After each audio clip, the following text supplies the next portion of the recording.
প্রথমেই বেসিক একটা জিনিস ক্লিয়ার করে দেওয়া উচিত যে অনেকে লেখালেখি করছেন, ভুল করছেন। অনেকে বলছেন 26,000 চাকরি চোর। যারা এটা বলছেন তারা মূর্খ।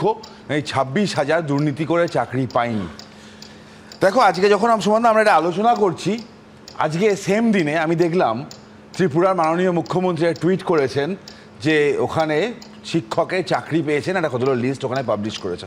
আমার রাজ্যেতে চাকরি যাওয়ার লিস্ট পাবলিশ হয়, চাকরি পাওয়ার লিস্ট পাবলিশ হয় না। 13,000 চাকরি ত্রিপুরাতে গেল, বাম আমলের চাকরি আমরা জানি। তারপর সরকার পাল্টালো এবং এখানে রেগুলার এমপ্লয়মেন্ট হয়। পশ্চিমবঙ্গে এতজনের চাকরি যেতই না সুমনদা, যদি 2021-এ এক দুর্নীতিবাজ মহিলার চাকরিটা চলে যেত, যায়নি। তাই জন্য আজকে এই অবস্থা হয়েছে।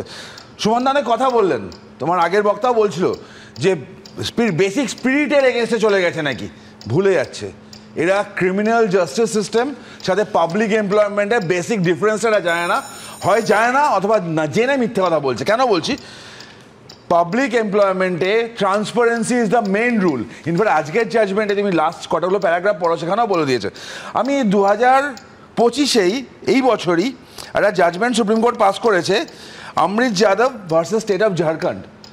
এই 2025 জানুয়ারি মাসে সেখানে পরিষ্কার বলে দিয়েছে যে পাবলিক এমপ্লয়মেন্টের ক্ষেত্রে transparency is the main thing. যেখানে ট্রান্সপারেন্সি যদি না থাকে, হোল প্রসেস শুড গো। 3 জাজেস বেঞ্চ সুপ্রিম কোর্ট, একটা রেনু ভার্সেস ডিস্ট্রিক্ট সেশন জাজ 30,000 কোর্ট, সেখানেও এই ট্রান্সপারেন্সির কথা বলেছিল।